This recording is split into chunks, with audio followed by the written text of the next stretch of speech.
Quand je ne mange pas, quelque chose reste éveillé en moi, comme un félin silencieux, comme un loup qui avance avec faim, comme un esprit qui reste en alerte. Le corps devient plus léger, le regard devient plus attentif, l'énergie change, il y a une tension calme, pas une faiblesse, une présence, comme si l'instinct prenait un peu plus de place que le confort. Le monde moderne déteste la faim. Aujourd'hui, tout est conçu pour supprimer immédiatement le manque. Dès qu'une sensation apparaît, on la remplit. Faim, on mange. Silence, on ouvre le téléphone. Solitude, on cherche du bruit. Stress, on consomme quelque chose. Le monde moderne veut que l'être humain soit constamment satisfait. Mais parfois, la faim réveille quelque chose d'ancien, quelque chose de primitif. Pendant des milliers d'années, l'être humain n'a pas vécu dans l'abondance permanente. Il devait observer, attendre, chercher, rester attentif. Un prédateur repu dort profondément, mais un prédateur qui a faim observe tout. Et le matin, j'aime cette sensation, cette impression d'être plus connecté à mes instincts. Le félin et le loup. Le félin ne gaspille pas son énergie, il observe longtemps, il bouge peu. Mais quand il agit, tout est précis. Le loup, lui, avance avec vigilance, toujours attentif au territoire, toujours attentif au mouvement, toujours prêt.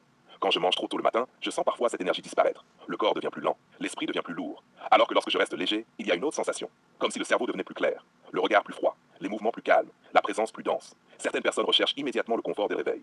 Moi, parfois, je préfère garder cette sensation de contrôle, cette légère faim qui rappelle que rien n'est acquis. La faim n'est pas toujours une faiblesse. Le monde moderne associe souvent la faim à quelque chose de négatif. Mais la faim peut aussi être symbolique. La faim d'évoluer. La faim de comprendre. La faim de construire. La faim d'aller plus loin. Les personnes les plus dangereuses mentalement ne sont pas toujours celles qui sont déjà satisfaites. Ce sont parfois celles qui ont encore une forme de feu intérieur. Un homme totalement confortable devient parfois lent. Mais un homme qui garde une forme de tension intérieure reste vivant. Attention, il ne s'agit pas de souffrir inutilement. Il s'agit de comprendre que certaines sensations maintiennent l'esprit éveillé.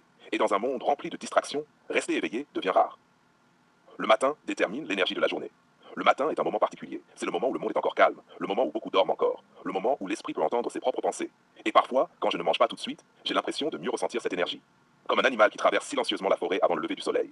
Tout paraît plus net. Les sons, les regards, les intentions. Il y a quelque chose de presque ancestral dans cette sensation. Le problème aujourd'hui, c'est que beaucoup vivent dans une stimulation permanente. Le sucre, les écrans, le bruit, les notifications. Le corps n'a jamais vraiment le temps d'être dans le vide.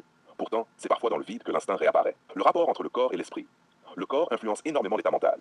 Quand quelqu'un mange lourdement dès le réveil, cela peut parfois créer une énergie différente, plus lente, plus passive, plus relâchée. Alors que certaines personnes ressentent plus de clarté dans la légèreté. Comme si le corps disait reste attentif. Et dans certains environnements, être attentif change tout. Observez les gens, observez les comportements, observez les détails invisibles. Le loup ne survit pas grâce au hasard, il survit grâce à son attention. Le félin ne domine pas par le bruit, il domine par sa maîtrise. Et peut-être qu'au fond, ce que je recherche le matin, ce n'est pas seulement l'absence de nourriture, c'est cette sensation de présence totale. Le monde a perdu le contact avec l'instinct.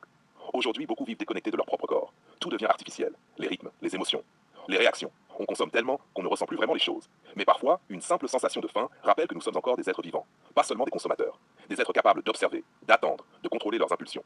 Le problème du confort permanent, c'est qu'il peut endormir l'esprit, alors que certaines formes de discipline réveillent quelque chose de puissant, le message. Alors non. Le matin, je n'aime pas forcément manger, parce que cette sensation me rappelle quelque chose d'ancien, quelque chose de calme, quelque chose de vigilant, quelque chose de vivant, comme un félin silencieux.